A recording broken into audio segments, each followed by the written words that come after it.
Scott, let's start on another question that we're hearing both on our sales floors and then also regularly in the boardroom. It's all about inflation. There's been the consistent speculation in the media that in our industry regarding inflation and long-term interest rates. Many believe that these rates that we have in front of us are the lowest of the low and probably the lowest in our lifetime. This is something I touched on a little bit earlier. So with all that in mind, where rates are today, in your professional opinion, where are they going in the future? And how close do they get to maybe some of the more traditional rate structures that we experienced in 2010 through to 2019? The media love to speculate, and analysts love to make bold, often inaccurate predictions. Predicting rates is a very tough task. The Bank of Canada is holding steady. A key interest rate and therefore prime will remain low until 2022. Inflation is heavily impacted by the strain on the supply chain, but it's expected to fall in line. Rate increases will have a more significant impact than in the past, but it's still anyone's guess when rates may rise. Given real estate accounts for 12% of the Canadian economy, a slow, gradual increase in rates would be the most prudent action. After the housing crisis over a decade ago, rates were between the range of 2.4 to 3.4%. There was only one modest blip in 2019, but the rates fell back in line.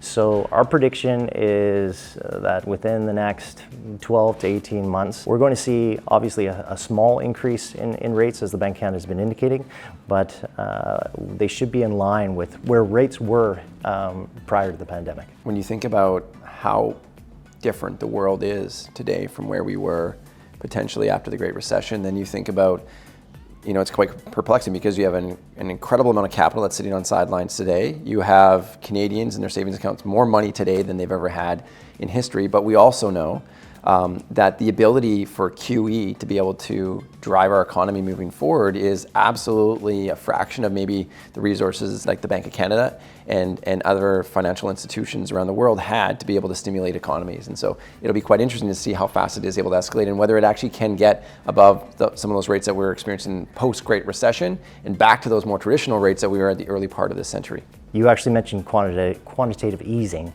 As recently as last week, the Bank of Canada reduced QE by 33%. This should have an increase or an upward pressure on bond yields and therefore fixed rates. But actually what we've seen in just the last week is the opposite has happened.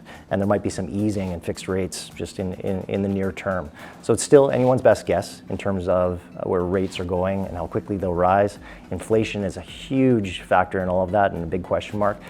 But overall, we see Canada and mortgage rates will be in a low rate environment for some time to come. Do you think that the rates of tomorrow can rise to be back in that ballpark of where they were 20 years ago, which was that 4.5% to 5.5% range? I firmly believe no. The reason is we've seen such incredible growth in mortgages and mortgage debt in the last 18 to 24 months. And when you're sourcing debt at 1.5%, for example, and if that rate were to double to 3%, the impact on households in Canada would be significant. So I do not see rates increasing to the levels that we saw in the 80s and 90s.